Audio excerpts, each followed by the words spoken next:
Friends, मैं हूं Sneha. Welcome to my channel for you and your child. जब हम छोटे बच्चों को पढ़ाते हैं तो कुछ छोटे वाक्य ऐसे होते हैं जो हम अक्सर प्रयोग करते हैं, तो क्यों ना इस छोटे वाक्यों को इंग्लिश में बोला जाए। इससे हमारी इंग्लिश बोलने की प्रैक्टिस तो होगी, साथ ही साथ बच्चा भी इंग्लिश सीखेगा। आपके और आपके बच्चे के बीच इंग्लिश बोलने का कंफर्ट लेवल बढ़ता जाएगा।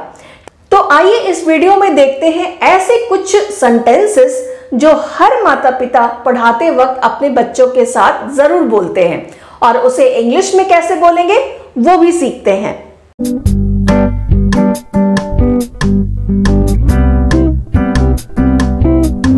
आ जाओ, पढ़ने का समय हो गया। Come on, it's time to study. Come on, it's time to study.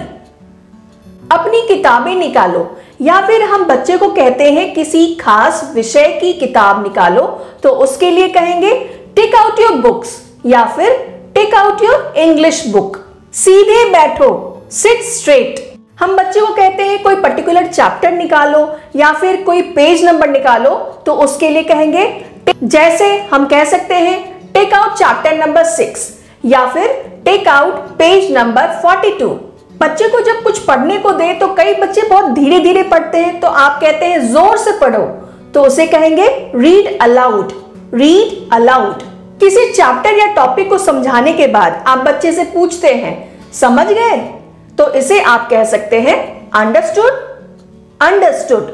बच्चे ने कोई जवाब दिया और वो धीरे बोल रहा है, तो आप उसे कहते हैं जोर से बोलो, तो इसके लिए कहेंगे speak allowed. Speak allowed.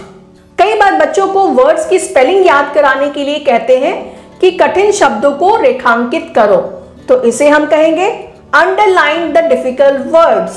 Underline the difficult words. Underline करो, नीचे लाइन खींचो, किस पे? डिफिकल्ट वर्ड, मुश्किल शब्दों के नीचे लाइन खींचो। Underline the difficult. उत्तर याद करो, या फिर आप कहते हैं याद करो, तो उसके लिए कहेंगे लर्न द आंसर या learn it. Learn the answer या आप कह सकते हैं लर्न इट। बच्चे से आप कहते हैं कि कुछ समझ में ना आए तो मुझसे पूछो, तो इसके लिए कहेंगे आस्क मी। Ask me. ठीक से लिखो, राइट प्रॉपरली। Right properly. जब बच्चा कुछ लिखता है, कुछ गलत लिखता है या अच्छी हैंडराइटिंग में नहीं लिखता, तो हम उसे कहते हैं मिटाओ इसे, तो उसके लिए कहेंगे इरेज इट। Erase it. दोबारा लिखो, राइट अगेन। Right again. बच्चा बार बार एक ही गलती करता है, तो आप उसे कहते हैं तुमने फिर से वही गलती की, तो इसे कहेंगे you did the same mistake again. You did the same mistake again. बच्चे को जब कोई चीज मुश्किल लगती है, उसे समझ में ना आ रही हो, तो आप उसे मोटिवेट करने के लिए कहते हैं परेशान मत हो, ये आसान है। Don't worry, it is easy. Don't worry, it is easy. कोशिश करो, ट्राई इट। Try it. तुम कर सकते हो, you can do it. You can do it.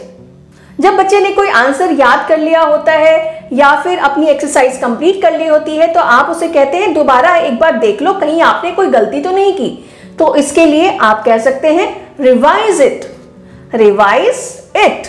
जब बच्चे अपना काम पूरा नहीं करना चाहते, उसे छोड़कर ऐसे ही जाने लगते हैं, तो आप उसे कहते हैं आप अपना काम अधूरा मत छोड़ो। Don't leave your work incomplete. Don't leave your work incomplete. इसे आप ऐसे भी कह सकते हैं कि don't leave your work pending. Don't leave your work pending. बच्चों को स्पेलिंग लर्न कराने के लिए हम किसी शब्द को हम बार बार लिखने को कहते हैं। जैसे आपने कहा इसे 5 बार लिखो, तो इसे कहेंगे right it 5 times. Right it 5 times. जब आप बच्चों को काम देते हैं और आप उससे पूछते हैं क्या तुमने पूरा कर लिया, तो आप इसे पूछेंगे have you completed. Have you completed. अक्सर माता पिता को बच्चों को पढ़ाते वक्त ये लाइन तो बोलनी ही पड़ती है, तुम मेरी बात क्यों नहीं सुनते? Why don't you listen to me? Why don't you listen to me? जब आप बच्चों को कोई काम देते हैं और वो काम ना करके कुछ और करने लगता है, तो आप उससे पूछते हैं मैंने तुमसे क्या कहा था? What did I tell you? What did I tell you? अपना काम पूरा करो, complete your work, complete your work. जब बच्चा अच्छे से काम पूरा कर लेता है तो आप उसे कहते हैं जैसे बहुत बढ़िया, तुमने बहुत अच्छी तरह से याद किया है, तो उसे कह सकते हैं well done, you have learned very nicely, well done, you have learned very nicely. तो फ्रेंड्स, उम्मीद करती हूँ ये वीडियो आपके काम की होगी, तो इसे लाइक एंड शेयर कीजिए और मेरे चैनल को भी सब्सक्राइब कीजिए। ऐसी और इंटरेस्टिंग वीडियो के साथ मिलती हूँ आपसे नेक्स्ट वीडियो में। Thank you so much for watching this video.